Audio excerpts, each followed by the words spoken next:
one more thing I want to ask you about, man, before we wrap it up. I learned something when you were speaking about, you know, how you help the youth, how you be in the courtroom, and when you brought up mitigating factors. Yeah. I done been arrested before. I never knew what that was. They've been keeping that a secret. Yeah, I looked it up. So, okay, when you come in and you present these things, right? I want to ask you this: have you ever had a defendant that you didn't want to, like, he was so messed up that you were like, man, he need to go. I don't want to do nothing to him. Nah, homie. I thought that about the little kid TK, but that's without. And it's me doing what I do, homie. So I know any like that. But homie, when I saw his little sister get that Say Cheese TV interview and get a backstory, homie, I only think that about adults.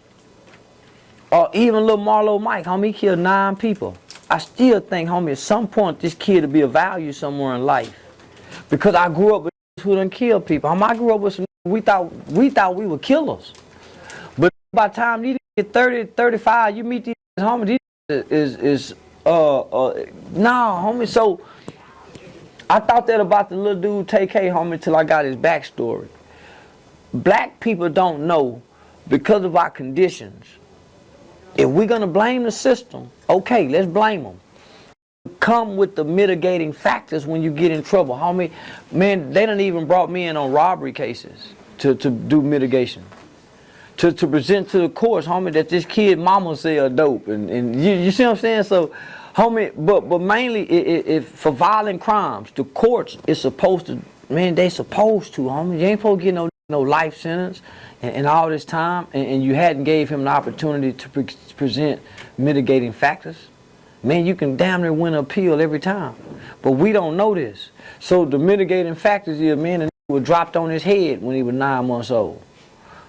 Okay, man, that could be some brain damage. He played football all his life.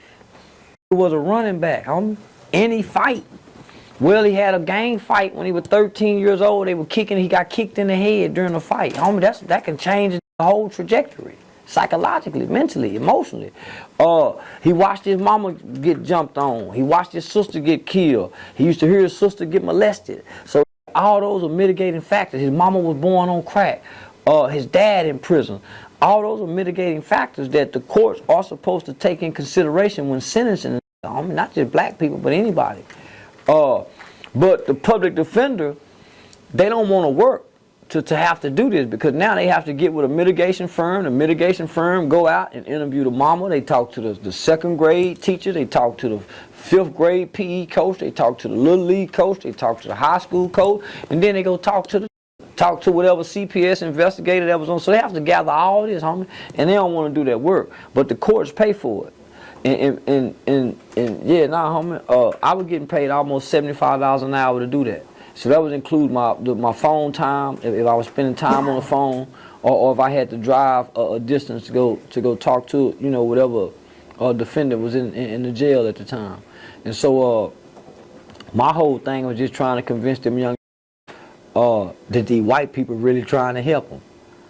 Convincing the mom and the grandmama and them that, yeah, man, listen, these white, because most people ain't trying to trust no white people coming into their house asking about was he molested. What? They shut up. And they don't want the people in there, but this really can help and save this guy. But, you know, because of our fear of being played on by white folks, homie, we closed the door to this benefit. So that's where they hired me to come in and, you know, because I'm going to show up smelling like weed. You know what I'm saying? Yeah, I'm gonna come in talking talk. Yeah, I'm gonna come in because you got to, homie, to convince these people that they really, you know. Then why would they get a like me? I'm telling you, they trying to help this boy. So that's the biggest fight. But I've never dealt and saw no case with a kid where I said, man, I believe this kid should be thrown away forever. I haven't seen one. Okay. All right. On a lighter note, man, comedy. Yeah.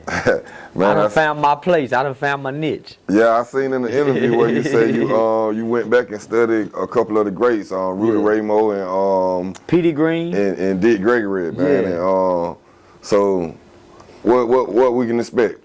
A mixture of storytelling and some bullshit.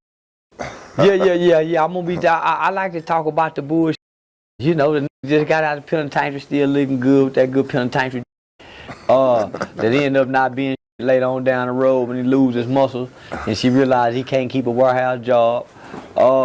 Yeah, I talk about the Arabs that's you know got all the D pills with that 60,000, 100,000 milligrams of blue rhino. That about to bust their heart taking after a night of drinking. And the people clearly says that call the doctor after 4 hours of hard erection.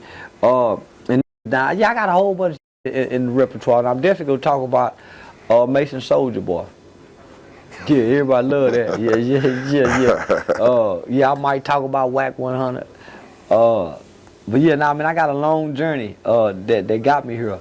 And I'm gonna teach a little bit about how to go to the crazy house. Yeah, talk shit to white folk. All right, man. With that being said, man, we're gonna wrap it on up, man. You know, shout out anybody want to shout out. Yeah, man, we want to shout out, man, TTOM TV, man, for having me, man, exclusively in Macon, Georgia, man. So we gonna make it where anytime you come through MacTown, you gotta stop through and these boys on this platform, man. So y'all make sure y'all subscribe to the real Charleston White YouTube channel, Rat Williams _ Texas Charleston White, something else on Instagram. But man, we out. We through. All right, appreciate you, man. It's black love and black power. Yeah.